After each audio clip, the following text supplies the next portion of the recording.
Сейчас, когда вот это вот исламское государство Ирака и Леванта объявлено главным врагом Соединенных Штатов, хотелось бы напомнить, что это те самые люди, которые окрепли, сформировались, стали получать мощное финансирование и иную материальную поддержку из-за рубежа в период осуществления смены режима в Ливии, в период попыток сделать то же самое в Сирии, когда все средства были хороши, и когда американцы, европейцы заявили о том, что они поддерживают борьбу против этих антинародных режимов.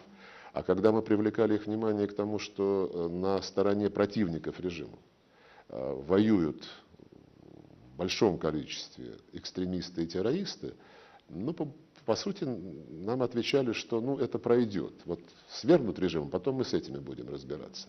А на самом деле все не так. Если мы боремся с терроризмом, нужно бороться с ним везде и всегда.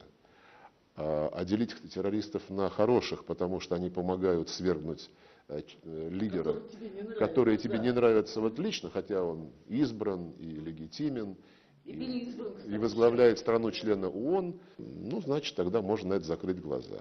А плохие террористы — это те, которые убивают американцев. Ведь американцы всколыхнулись при всем трагизме этой ситуации только после того, как эти отвратительные кадры казни американских журналистов были показаны по телевидению.